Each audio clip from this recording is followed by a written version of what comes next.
बिस्मिल्लाहिर्रहमानिर्रहीम। Dear students, आज हमारा टॉपिक है अकाउंटिंग और क्लास है बीकॉम पार्ट 1। आज हम देखेंगे कि बीकॉम पार्ट 1 में कौन से इम्पोर्टेंट चैप्टर्स हैं जिनको आपको तैयार करना ज़रूरी है। तो चैप्टर्स में सबसे पहले आएगा इंट्रोडक्शन। इंट्रोडक्शन में इम्पॉर्टेंट टर्म्स होती हैं और अकाउंटिंग साइकिल के मतलब बताया जाता है। इसके बाद जो चैप्टर आता है वो है ट्रांजैक्शन एंड अकाउंटिंग इक्वेशन। इसमें अकाउंटिंग इक्वेशन के मतलब आपको बताया जाएगा कि क्लासिफिकेशन ऑफ अकाउंट्स कितने हैं, कैसे हम अकाउंट्स को क्लासीफाई कर सकते हैं और इनका इफ़ेक्ट जो है वो बिज़नेस ट्रांजैक्शंस पे क्या होता है। ये दो चैप्टर शुरू में आपके इंट्रोडक्शन के लिए है, अकाउंटिंग समझने के लिए है। इनमें से कोई क्वेश्चन आपको पेपर में नहीं आएगा, लेकिन इनको समझे बगैर आप आइंदा के क्वेश्चंस जो हैं वो तैयार नहीं कर सकते। इसके बाद तीसरा चैप्टर वो इन्हीं में शामिल है, वो है analysis of business transaction and double entry system. इसमें आपको सिखाया जाएगा कि रूल्स क्या है डेबिट एंड क्रेडिट के और हम ट्रांजैक्शंस को कैसे एनालाइज कर सकते हैं। ये तीनों चैप्टर्स वो हैं कि जिनको पढ़े बगैर समझे बगैर आप आइंदा अपने क्वेश्चंस को तैयार नहीं कर सकते, लेकिन इनमें से कोई भी चैप्टर जो है, इनमें से कोई भी क्वेश्चन पेपर में आपको नहीं आएगा, लेकिन इनको किए बगैर आप पेपर को अटैम्प्ट भी नहीं कर सकते। इसलिए इनको अच्छे तरीके से तैयार करना और समझना ज़रूरी है। इसके बाद आता है journal, original book of entry. Journal में सबसे पहले बिजनेस ट्रांजैक्शंस रिकॉर्ड की जाती हैं और इसमें सिखाया जाता है कि रूल्स क्या हैं जर्नलाइजिंग के। और इसके बाद फिर आता है लेजर। जर्नल से ट्रांजैक्शन लेजर में पोस्ट की जाती हैं। ये इसमें अकाउंट्स बनते हैं। इसमें बताया जाता है कि लेजर अकाउंट्स कितनी किस्म के होते हैं और जर्नल से लेजर में पोस्ट करने का मेथड क्या है और अकाउंट्स को बैलेंस कैसे किया जाता है। ये भी इम्पोर्टेंट चैप्टर है। जर्नल एंट्री सिखाई जाती है। इसमें जर्नल एंट्री से लेजर में लिखना सिखाया जाता है। पेपर में क्वेश्चन इनमें से भी नहीं आएगा, लेकिन जर्नल एंट्री आपके हर क्वेश्चन में आपको काम देगी, इसलिए इन चैप्टर्स को भी तैयार करना बहुत ज़रूरी है।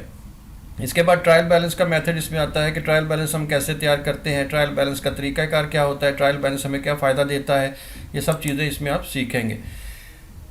अब ये चैप्टर आपके पास आ गया accounting for bills of exchange. ये वो पहला चैप्टर है जिसमें से आपको पेपर में क्वेश्चन आएगा और लाजमी आएगा। इसको आपने बड़े अच्छे तरीके से तैयार करना है। इसमें हम सीखेंगे कि कैसे बिल ऑफ एक्सचेंज वर्क कैसे करता है, इसका क्या काम होता है, बिज़नेस में इसके क्या फ़ायदे हैं, इसकी ट्रांजैक्शन बिल ऑफ एक्सचेंज से रिलेटिंग जो ट्रांजैक्शन हैं उनको हम बिज़नेस में कैसे रिकॉर्ड करते हैं, अकाउंटिंग बुक्स में कैसे रिकॉर्ड करते हैं। इनमें से क्वेश्चन लाजमी आपको पेपर में आएगा, इसलिए इसको अच्छे तरीके से तैयार कर लीजिएगा। फिर आते हैं स्पेशल जर्नल्स। स्पेशल जर्नल में डिवीजन की जाती है जर्नल की। जर्नल को तकसीम कर लिया जाता है, मसलन परचेज जर्नल में, सेल्स जर्नल में, परचेज रिटर्न जर्नल में, सेल्स रिटर्न जर्नल में इनको रिकॉर्ड कर लिया जाता है। इनको तकसीम किया गया है। इसमें से भी आपको पेपर में कोई क्वेश्चन नहीं आएगा।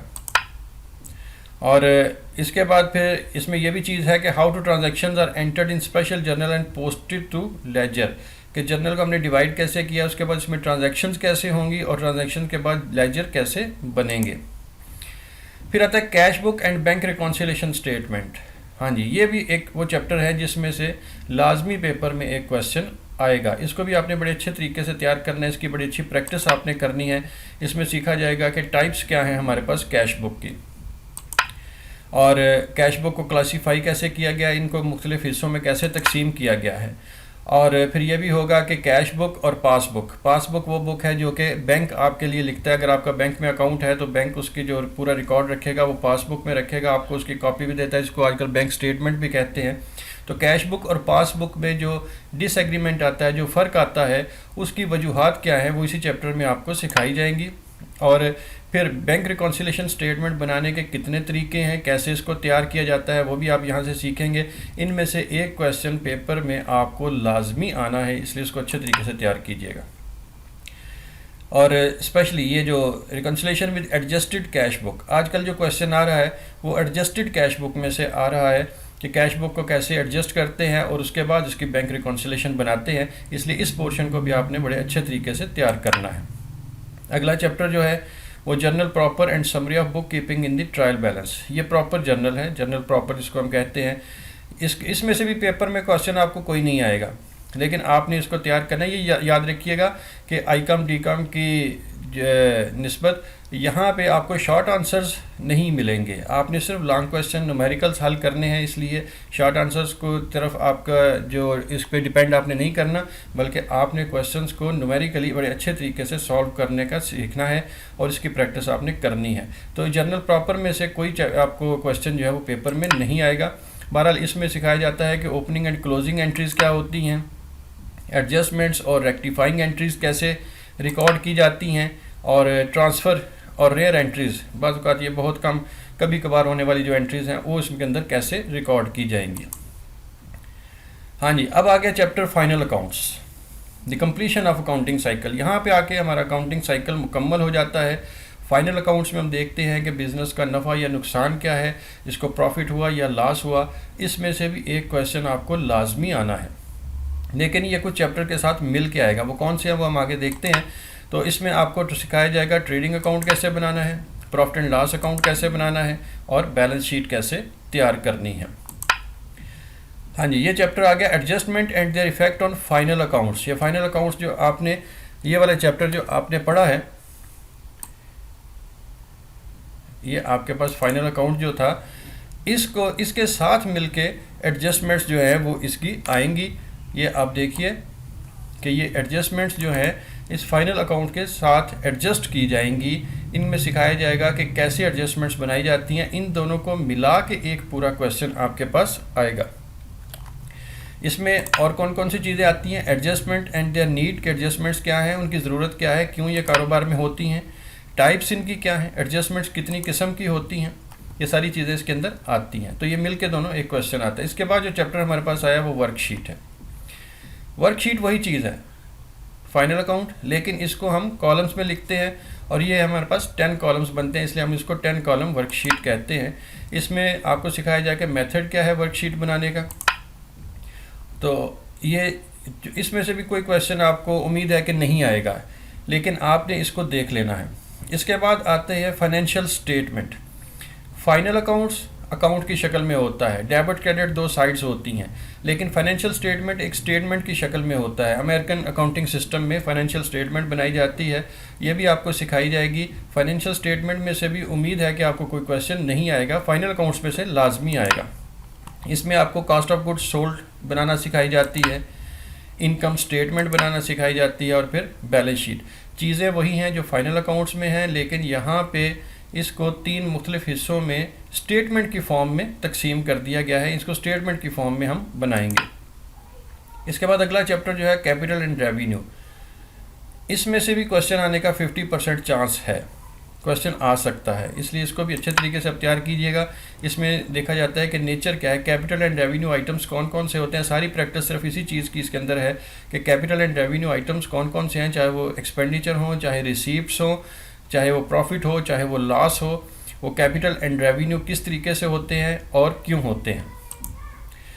इसके बाद जो हमारे पास चैप्टर है rectifying the errors, most important chapter. इसमें से लाजमी एक क्वेश्चन आपको आएगा, इसको आपने बड़े अच्छे तरीके से तैयार करना है। इसमें पहले चीज़ सीखी जाएगी कि एरर्स कितनी किस्म की होती हैं, इनको दुरुस्त कैसे किया जाता है, करेक्शन ऑफ एरर्स कैसे होगी, सस्पेंस अकाउंट कैसे बनाया जाता है, और एरर्स का इफ़ेक्ट इनकम स्टेटमेंट पर या फाइनल अकाउंट पर इसका इफ़ेक्ट क्या होता है, ये सारा इस चैप्टर में है।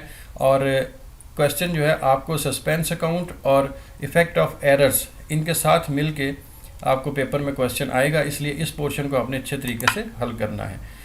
Accounts from incomplete records. Incomplete records जहाँ पे हम डेबिट क्रेडिट रूल्स पे पूरा अमल नहीं करते। बाज़ फर्म्स ऐसी होती हैं जहाँ पे उनके अपनी ज़रूरत के मुताबिक वो ये अकाउंट्स बनाते हैं, और फिर इसमें से उन्होंने नफ़ा या नुकसान कैसे मालूम करना है। जहाँ पर जिन फर्म्स में, जिन बिज़नेस में डेबिट क्रेडिट रूल्स पर पूरी तरह अमल नहीं किया जाता, वहाँ पे हम प्रॉफिट एंड लॉस कैसे मालूम करेंगे, वो इसी चैप्टर में आप सीखेंगे। इसमें से भी पेपर में क्वेश्चन आना ज़रूरी है। इसमें profit determination under increase net worth method, इसका एक मेथड है नेटवर्थ मेथड। इसके तहत आप प्रॉफिट कैसे मालूम करेंगे।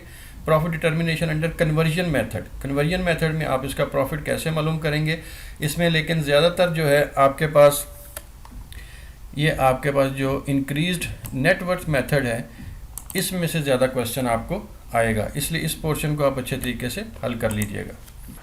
इसके बाद हमारे सामने आता है the accounts of non profit making organisation. ऐसे इदारे जो कि मुनाफा कमाने के लिए काम नहीं करते बल्कि ये सोशल वेलफेयर का काम करते हैं, लेकिन यहाँ इनको कैश वसूल भी होता है और एक्सपेंडिचर्स भी ये करते हैं, जिससे कैश पे होता है, कैश आता भी है और कैश जाता भी है, जिसकी वजह से इनको रकम का कैश का अकाउंट रखना लाजमी होता है। इसके लिए ये लोग बनाते हैं रिसीव्ड एंड पेमेंट अकाउंट, ये हम बनाना सीखेंगे यहाँ पर। इसके अलावा फिर इसके बाद इनकम एंड एक्सपेंडिचर अकाउंट, जो अकाउंट हमें ये बताएगा कि हमारे पास अकाउंट कैश जो है वो सरप्लस है या डेफिसिट हो चुका है, क्या हमने अपनी आमदनी से ज़्यादा खर्चे कर दिए हैं या अपनी आमदनी से कम खर्चे किए हैं, जिसकी वजह से कैश हमारे पास बाकी बचा हुआ है। तो ये चीज़ इसमें हम सीखेंगे, इसमें से भी एक क्वेश्चन आपको लाजमी आएगा। इसके बाद हमारे पास आता है पार्टनरशिप अकाउंट्स। पार्टनरशिप अकाउंट्स में से भी एक क्वेश्चन आपको आएगा, आपने इसको भी अच्छे तरीके से तैयार करना है, लेकिन ये थोड़ा सा हैवी चैप्टर है जिसमें बहुत सारे पॉइंट्स आते हैं, मेहनत ज़्यादा है और क्वेश्चन सिर्फ एक ही आएगा।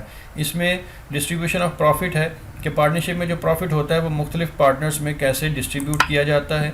अगर कोई नया पार्टनर एडमिट होता है कारोबार में, न्यू पार्टनर आता है तो उसका अकाउंटिंग ट्रीटमेंट क्या होगा।